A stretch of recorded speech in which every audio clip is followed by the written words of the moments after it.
So it appears that the details of the next update to Conan Exiles have been leaked ahead of the live stream, and if the leak is true, looks like we're in for some massive changes.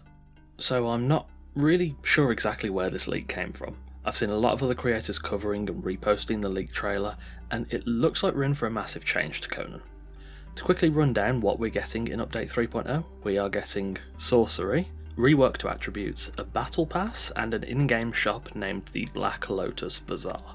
I imagine there will be other things in the patch as well, but these are the main highlights. Sorcery is obviously the biggest feature here. It was intended to be added to the game quite a while ago, but it never materialised, and it appears now we're getting it in Update 3.0. Thankfully, it seems Funcom have avoided the throwing fireballs type of stereotypical magic seen in games like Skyrim, in favour of more ritualistic magic or sorcery that requires some form of sacrifice. It appears that blood magic is included in the sorcery update alongside necromancy, summoning, fast travel, and even a transmog system based on magic, which looks really cool. I imagine there might be some other smaller kind of classes of magic in there, but we'll have to wait and see. It sounds like the corruption system is also actually meaningful now, and directly influences your ability to perform sorceries. There's also some really nice looking armour coming with the update that I spotted in the trailer, probably designed for sorcerers, so I'm very much looking forward to seeing that. Funcom are shaking up the meta massively with the new attributes rework, and at a glance this seems like it will be pretty great for both PvE and hopefully for the PvP crowd too. There seem to now be perk choices within the attributes, and hopefully this means you can make more meaningful build choices and create a tank, an archer, a glass cannon, etc. You can also corrupt perks to aid your sorcery, which is really cool. Things can feel pretty stale at times with the current attribute meta, and I've thought for a while that Conan is missing a class system that you can really kind of nail down and make your own unique build, so I'm interested to see how this plays out in terms of variety. Now this one gets me a little bit nervous in that there is a building rework coming with Update 3.0. It sounds, on the surface at least, similar to Valheim or, dare I say, Fortnite, where rather than building individual pieces to place down, you instead place everything from a single tool, skipping the steps of crafting the building pieces, putting them into your hotbar and then placing them. This sounds like it could be a big improvement, but until we get our hands on it, we won't know for sure. There will probably be a bit of an adjustment to be made on the player side, but it sounds like it's going to be a lot more accessible, especially for controller players, which one of the devs mentioned in the trailer.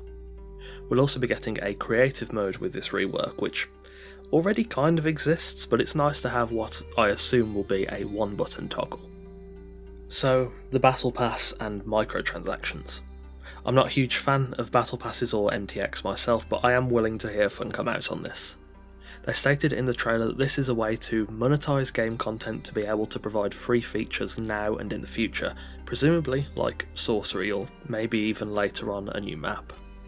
If Sorcery was locked behind a price tag like Sipta was, I think I'm pretty safe in my assumption that most people would not have been happy at all, including people who would have bought that hypothetical DLC. It also sounds like future building pieces might either be in the Battle Pass or the Black Lotus Bazaar, so cultural DLCs appear to be gone and won't be sold in that more traditional DLC bundle form anymore. For the Battle Pass, progression sounds reasonable. You can complete challenges every day to gain Battle Pass XP, very similar to pretty much any other Battle Pass out there. You can also pay to skip levels, again very similar to others, but if the challenges are quite generous or even roll infinitely, I think purchasing levels isn't really going to be that much of a concern unless you are super pressed for playtime. It also sounds like everything is going to be cosmetic, no power creep through the Battle Pass, which is nice to see. We don't really get to see much of what's in the Battle Pass, but I think once we get our hands on it, we'll definitely see. It also seems that rather than seasons as such, Battle Passes will come in the forms of chapters and ages. I'm not sure exactly how this will play out, maybe we could see, a couple of chapters making up an entire age. The Black Lotus Bazaar seems like honestly just a standard MTX shop. From the trailer it appears to use a digital currency, so I'm interested to see what that translates to in terms of real world money. From the small amount shown, it seems the MTX store offers cosmetic things like weapon reskins, placeables, building pieces, mount reskins, etc. Pretty standard fare, and if this is a new way to release cultural DLC packs, I'm open to the idea. Especially if this allows Funcom to make more free updates in the future that can go out to everyone. I'm willing to make the sacrifice on this. Plenty of other games have included MTX shops and made it a fairly well-balanced affair, so I'm hoping the same can be achieved here. So there we have it.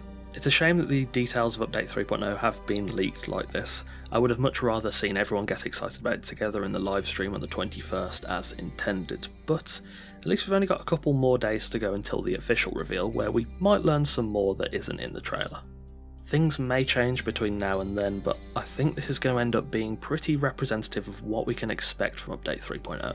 Some truly amazing additions, though I'll reserve full judgment on the Battle Pass and the Black Lotus Bazaar until we get more information on how they play out. MTX always leaves a bit of a sour taste in the mouth for many, and Battle Passes are very much the in thing to do nowadays, but from my point of view, I'm going to give it a chance. Funcom may have made some questionable choices in the past, but I'm willing to give them a chance with this, and I think you should too. It could be really good for the game. If you enjoy my content, all the links to my Twitch, Twitter, Discord, Patreon, Host Havoc affiliate page, NordVPN discount and NordPass discount are available in the description below. However, of course, you can simply just leave a like, a comment or subscribe. Any of those are very greatly appreciated. Patrons get a bunch of nice benefits, including sneak peeks of videos, your name in every video, custom made wallpapers in 1080p and 4K resolutions, full-size build blueprints, Discord roles and more. As always, a massive thanks to our patrons Sadialot, Randar, Connor, Ivy, Torn, Ill-Fated, Coffeeman04, Jacques, Marion Ladd, Ryan, Ben, Alfric, Eagle Rose, Psychotic Diva, Melanie and X Screechers X. As always, thanks for watching, take care, and I'll see you soon.